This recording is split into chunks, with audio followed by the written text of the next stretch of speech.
Deep in the heart of Texas, decades of unanswered questions about a murder found hidden in a trailer on the outskirts of the woods, a voice from beyond the grave, and a mystery that had lingered over a town for years was about to resurface. A friend of mine called me and he said, hey, there's a guy out in Abilene who has some writings he's very concerned about that you might be interested in. He said it's some crazy stuff. And so he gave me all of this. Of course, I had no idea what it was. And I brought it back and started reading it.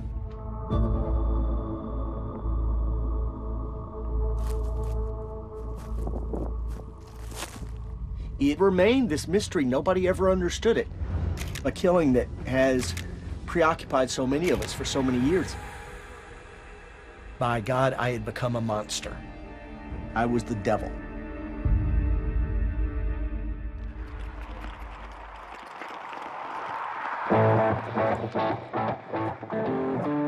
Stephenville has always called itself the cowboy capital world. It's real big on rodeos. There were a lot of professional rodeo cowboys that started here, so that was a big thing.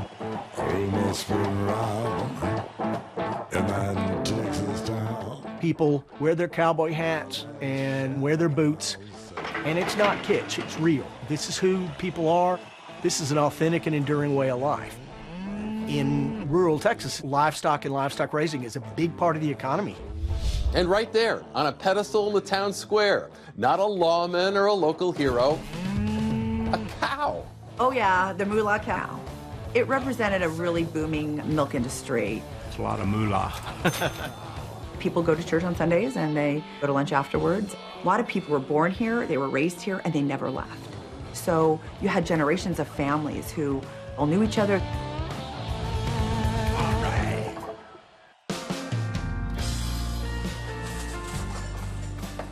Author Brian Burroughs grew up in a small Texas town. He was drawn to this story of a young woman from Stephenville named Susan Jeanette Atkins. She was sincere and sweet and humble, and she was pretty much everyone's idea of an ideal young woman. Susan was a very shy, quiet person until you got to know her. She was hilarious. She didn't mind embarrassing you if she thought of something funny that would get your goat, but you couldn't stay mad at her because she was so cute.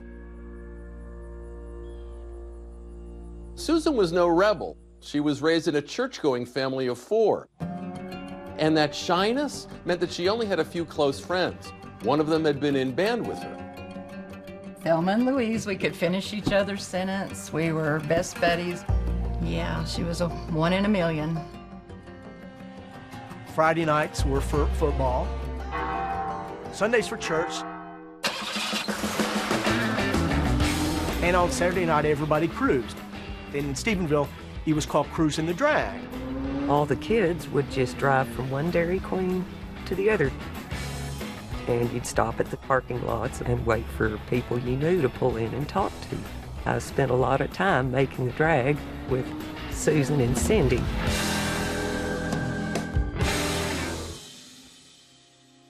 When she got out of school at 18, she took a job at a sandpaper factory. And her life started to change in ways that she hadn't expected. Susan was very beautiful. Every time we'd go out, the guys would go for her. How did she first get a look at Michael Woods? She was driving the drag one day, and she's literally crossing the railroad tracks. And she looks down, and like an album cover, she sees this long-haired guy coming out of the sun. And so she pulls over and they met. She fell for Michael, and she fell hard. Susan had a type, and it was a kind of rough-looking bad boy type. And they were older than her and very macho man type. It's easy to imagine that she found Michael just a little bit exotic. You know, the long hair, he played the guitar, he played rock and roll. Michael was her rebellion. So in a town of crew cuts and cowboys, Michael Woods was a rocker. To Susan, he looked like Bob Seger. To everyone else, he looked like trouble. But that didn't deter Susan. They had fallen in love. For a while there, every fiber of this woman's being was dedicated to this man. I mean, she was all in. Then Susan tells Michael it's time for them to get married. And Michael, with just this amount of thought, is like, I'm free tomorrow between 11 and 1. At first, it was Susan and Michael against everyone, even her family, even after they wed. Stephenville was not the place for his rock star dreams. And at home, eventually the power ballads faded out. Michael couldn't find steady work, and they got to quarreling. He was a great guy until he wasn't when they broke up. And it was bad. And it, of course, just got worse. Are they arguing with each other at this point? By that final year, yeah, they were fighting. He began to believe that he could have had a better life without her.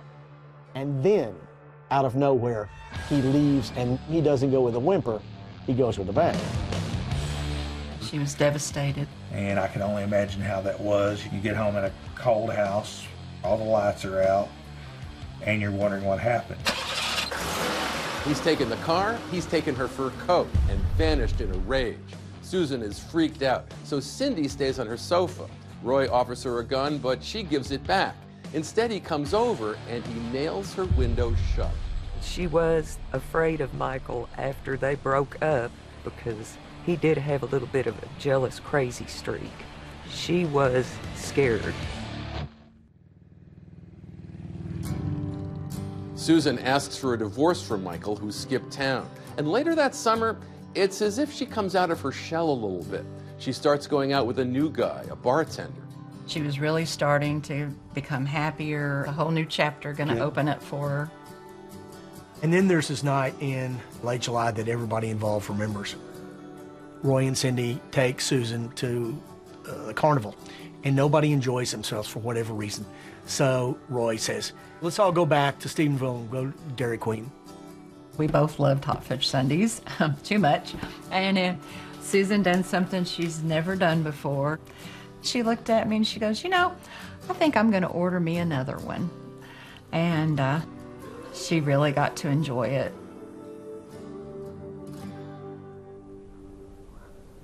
Two days later, her supervisor at the factory called her dad and said, we haven't seen Susan for a couple of days. And it's totally not like Susan. When we walked into the house, I just wasn't ready for what we were going to see.